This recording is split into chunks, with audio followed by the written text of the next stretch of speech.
bukan menahan. Kebanyakan yang dirasakan atau yang dialami oleh masyarakat itu memindah. Tetapi juga yang paling penting adalah simpanan aman itu dari laknat Allah. Maka kalau menurut saya ada 3 hal yang harus kita lakukan.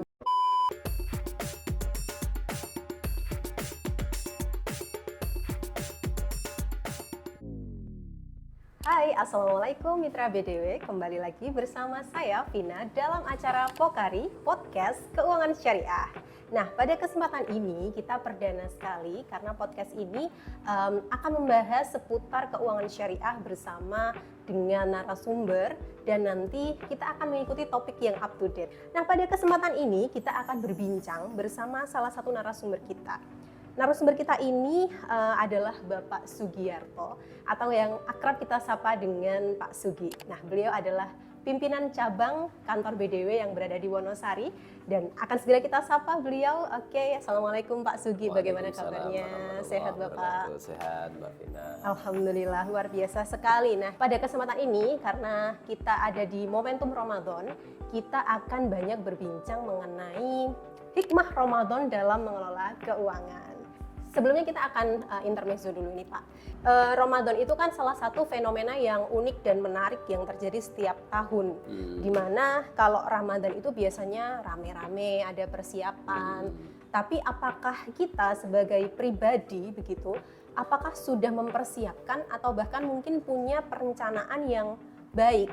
Nah, saya ingin bertanya bahwasanya ketika puasa di bulan suci Ramadan ini kita dihimbau untuk menahan diri, baik itu makan, minum atau juga emosi, psikis dan lain sebagainya. Kita dihimbau untuk tidak boros, tapi bagaimana juga caranya agar kita tidak kikir. Nah, bagaimana kemudian ketika kita nggak mau boros tapi kok kebutuhan pokok itu melambung. Kemudian kita juga mengenal adanya tren memberikan hampers atau parcel untuk orang-orang terdekat kita dan kemudian ada juga THR. Kalau menurut Pak Sugi, gimana caranya kita menyeimbangkan itu? Mungkin dengan pengalaman atau juga dengan ilmu yang sudah bisa di-sharingkan bersama kami seperti itu.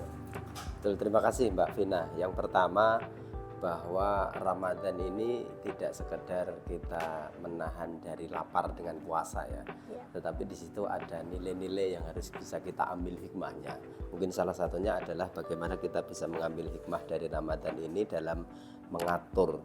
Karena secara bahasa itu kan memang Ramadan bermakna al-imsaku 'anil muftirati. Jadi menahan dari yang membatalkan puasa.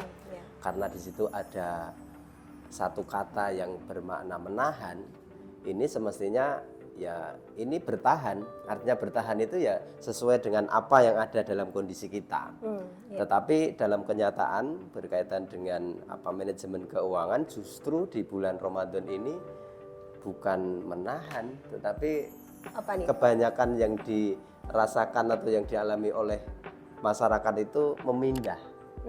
Jadi kalau menahan itu kan semestinya kita tidak melakukan ya, tetapi kalau memindah ini ya hanya berganti saja waktunya. Jadi menahan dari yang membatalkan puasa itu mulai dari fajar sampai maghrib, tetapi justru kita hanya memindah saja yang mestinya itu dilakukan di siang hari, tapi ini dipindah di malam hari. Bahkan nilainya bisa lebih tinggi daripada yang siang hari. Katakan begini, kalau di luar Ramadan kita mungkin sarapan cukup air putih atau makan seadanya, ya sayur lodeh apa biasa yang bisa kita makan ya. Itu biasa di luar Ramadan. Tapi justru ketika Ramadan itu kita memindah di waktu pagi, siang, sore menjadi sore, malam, pagi, tapi menunya lebih banyak dan lebih variasi dan mungkin lebih mahal. Bahkan untuk sekali buka saja, ini nampaknya tidak hanya di sini ya, tidak cukup satu minuman ini. Ada air putih, ada es cendol, es dawet, cola, es buah dan lain sebagainya. Dan belum lagi soal makanannya. Sehingga ini mungkin yang perlu kita manage sekali lagi, menahan itu tidak memindah saya katakan. Sehingga harapannya di Ramadan itu justru kita akan termanage untuk bisa mengeluarkan dana-dana yang itu sebenarnya tidak dibutuhkan atau hanya sekedar mengikuti keinginan. Maka hal yang harus diperhatikan itu menahan itu mestinya menjadikan manage kita lebih baik dalam mengatur keuangan. Itu ya. Nanti untuk yang lain bisa disampaikan ini, misalnya bagaimana cara kita menahan, bagaimana cara kita memanage keuangan biar tidak sebagaimana yang dieuforiakan di bulan Ramadan. Karena kalau Mbak Vina tadi mengatakan justru di bulan Ramadan ini harga-harga naik ya, melambung ya. Karena sebenarnya kalau hukum ekonomi itu kenapa harga naik? Salah satunya karena demand ya. Demandnya naik. Kalau soal stok ketersediaan mungkin sama ya, tapi karena demand-nya di bulan Ramadan itu banyak, hampir semua orang itu mungkin butuh untuk kecukupan kebutuhan selama Ramadan, bahkan lebih. Bahkan kelebihan itu yang ada pemberian untuk saudara, untuk parcel, bahkan sampai lembaga itu punya kewajiban memberikan tunjangan. Itu yang membuat sehingga harga-harga itu ya secara ekonomi pasti naik ya. Itu hukum ekonominya. Oke, luar biasa sekali nih jawabannya. Jadi tadi ada yang namanya keinginan juga ya tadi. Kita butuhnya sebenarnya cuma 50 tapi inginnya kita tuh 100 seperti itu ya, Pak Sugi ya. Jadi mungkin apakah mungkin bisa dijelaskan juga ketika kita butuhnya tuh makan. Tapi keinginannya kita contoh harus makan di tempat yang begini. Nah, itu bagaimana kalau dalam hukumnya kita dalam agama Islam, apakah harus dituruti atau tidak seperti itu? Ya. Al aslu fil muamalati al ibah, itu hukum asalnya. Sehingga dalam memenuhi kebutuhan itu ya tidak ada larangan. Selama kita mampu ya. Tapi ini berbicara tentang manajemen keuangan. Jadi kita itu orientasinya pada kebutuhan atau keinginan. Kalau kita memperturutkan keinginan, maka tidak akan ada habisnya. Jadi kalau sebenarnya kebutuhan kita kan makan ya. Makan itu berarti apa saja yang membuat kita kenyang. Yang penting sehat, halal dan thayyiban. Ya katakan kalau kita makan sayur lodeh itu sudah memenuhi kebutuhan kita. Tetapi ketika di bulan puasa kayaknya nggak puas ini kalau cuma sayur lodeh. Saya harus ke ini restoran ini, buka bersama dengan teman-teman di sini. Sehingga itu sebenarnya lebih kepada keinginan. Jadi kebutuhannya sangat terpenuhi. Ya istilah kata itu memenuhi kebutuhan tetapi keinginannya juga terpenuhi dua-duanya. Kalau bahasanya boleh nggak boleh sih boleh-boleh saja. Tetapi ini berdampak pada keuangan kita bagaimana. Berarti ketika kita punya keinginan, asalkan itu di backup dengan buying power atau kemampuan kita untuk membeli, itu berarti sah-sah saja ya. Sah-sah saja. Selagi itu tidak merusak apa yang sudah kita manage tadi keuangannya seperti itu. Oke, baik. Pak Sugi, ini ada pertanyaan lagi ya. Masyarakat dewasa ini ya, banyak yang salah kaprah ketika Ramadan itu adalah suatu wadah atau suatu waktu yang membentuk momentum ya. Iya, momentum yang membentuk suatu habit. Tapi kemudian ketika Ramadan tadi yang tidak wajib menjadi wajib. Jadi istilahnya itu masyarakat banyak yang salah kaprah begitu. Contohnya adalah misalnya ketika bukber. Sekarang ini ada bukber dengan teman SD, teman SMP, teman kuliah, teman kerja dan lain sebagainya. Bagaimana kita mengesampingkan hal-hal yang sebenarnya tidak wajib itu, yang kemudian malah dianggap wajib, agar keuangan kita tetap bisa aman tuh. Yang pertama begini ya, kita harus bisa mengambil hikmah dari perintah kita melaksanakan ibadah puasa. Di surat Al-Baqarah 183 itu kan banyak sekali manfaatnya. Yang salah satunya adalah bahwa kita berpuasa ini sama dengan kita menjalankan sistem, konsep, ataupun kurikulum. Nah, di dalam kurikulum berpuasa ini kita dilatih untuk membiasakan diri mengatur, menjadwal. Jadi kalau yang di luar puasa kita makan seenaknya, kita mau ngapa-ngapain nggak terkontrol, mau beli apa terserah kita. Sebenarnya di puasa ini kita bisa jadikan momentum untuk mulai belajar mengatur atau memanage, baik itu soal waktu pelaksanaan ataupun keuangannya. Maka kalau menurut saya ada 3 hal yang harus kita lakukan untuk membiasakan habit yang baik tadi. Yang pertama itu harus merencanakan. Jadi kita tulislah kalau perlu apa yang menjadi kebutuhan kita. Mungkin dalam jangka pendek itu sehari ini kita butuhnya apa, itu ditulis atau direncanakan. Syukur bisa 1 minggu dan mungkin sampai 1 bulan nanti di akhir Ramadan. Ini momentum ya. Nanti bisa dipraktekkan di bulan-bulan seterusnya kalau kita membiasakan merencanakan untuk memenuhi kebutuhan kita. Kemudian yang selanjutnya itu kemudian kontrol. Jadi kalau sudah direncanakan, ditulis lah katakan, itu terus dikontrol. Apakah kita membelanjakan harta kita, membelanjakan duit kita itu sudah sesuai dengan rencana atau belum? Gitu. Jadi dikontrol itu. Setelah dikontrol, ternyata ini sesuai, berarti bagus. Kalau ini tidak sesuai, berarti harus ada evaluasi lagi. Gitu. Kemudian yang ketiga adalah skala prioritas. Skala prioritas ini yang penting. Jadi kalau misalnya ini kita sudah punya rencana A, B, C, D, E, F, G gitu, banyak gitu ya. Ternyata di tengah perjalanan kita terganggu sih pendapatannya. Ada masalah yang lain yang itu di luar perkiraan kita. Yang mestinya dalam 1 bulan itu kita hitung sehat, ternyata ada yang sakit. Nah, ada yang sakit atau kita sendiri yang sakit. Berarti ini harus reschedule. Maka kita harus skala prioritas. Mana ini yang menjadi kebutuhan, mana yang keinginan, dan itu menjadi hal yang sangat penting ketika segala sesuatu direncanakan, kemudian dikontrol, dan yang terakhir itu skala prioritas. Biar nanti di akhirnya kita bisa sesuai dengan yang diharapkan. Mungkin itu beberapa terima kasih, luar biasa sekali. Berarti tadi yang pertama adalah dengan merencanakan, yang kedua dengan mengkontrol, dan yang ketiga adalah dengan skala prioritas. Nah itu biar kita bisa tetap menerapkan habit yang sudah baik itu dan tidak salah kaprah tadi ya Pak Sugi ya.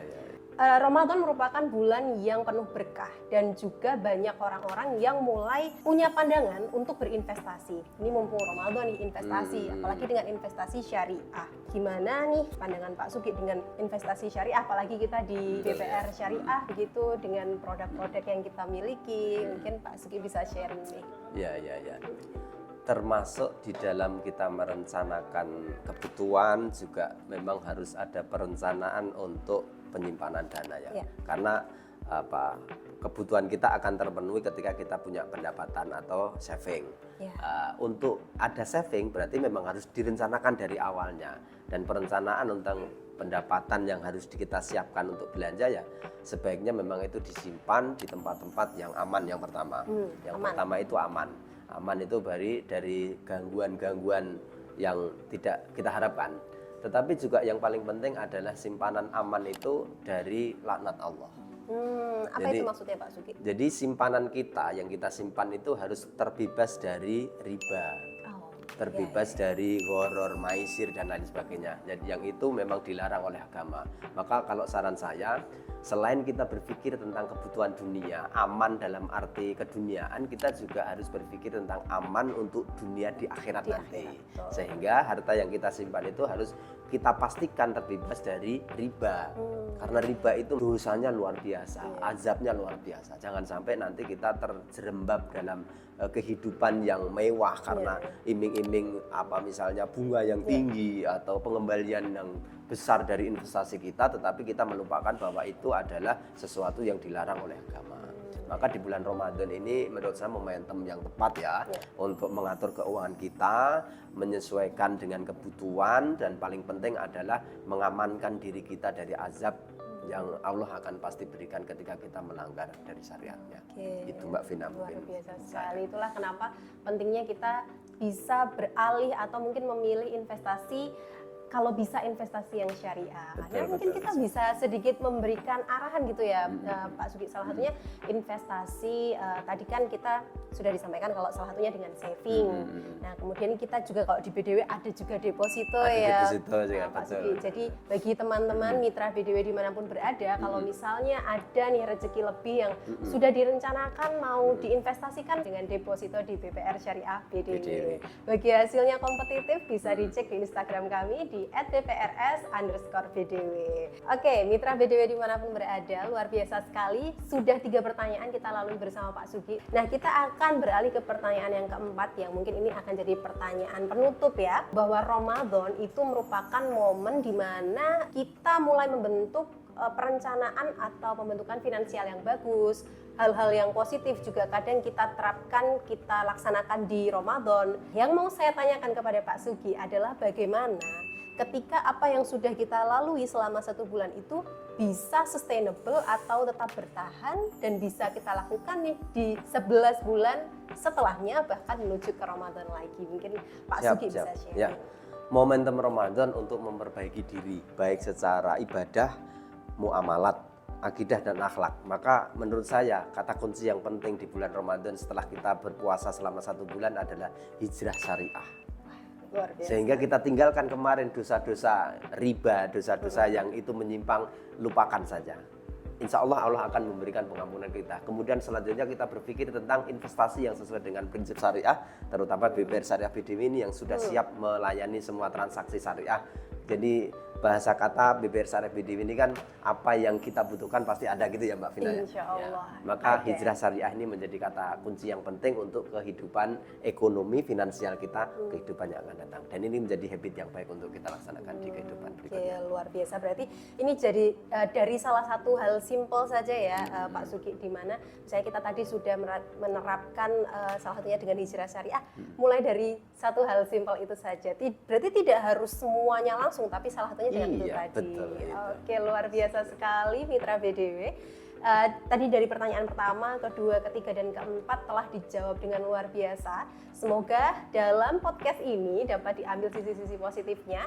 Dan kita berharap Pak Sugi, podcast Pokari ini atau podcast Keuangan Syariah ini akan dapat terlaksana terus di episode-episode mendatang. Insya Allah. Ya, kita butuh support dari Mitra BDW dimanapun berada. Dan karena ini sudah cukup sekian menit kita lewati, mungkin kita cukupkan sekian. Terima kasih Pak Sugi atas kesempatannya dan ilmunya. Semoga bermanfaat untuk kita semua dan juga Mitra BDW yang berada dimanapun. Oke, kita akhiri. Sampai jumpa di lain kesempatan. Saya Vina dan Pak Sugi mohon pamit undur diri. BPRS BDW, hidup tanpa riba demi meraih barokah.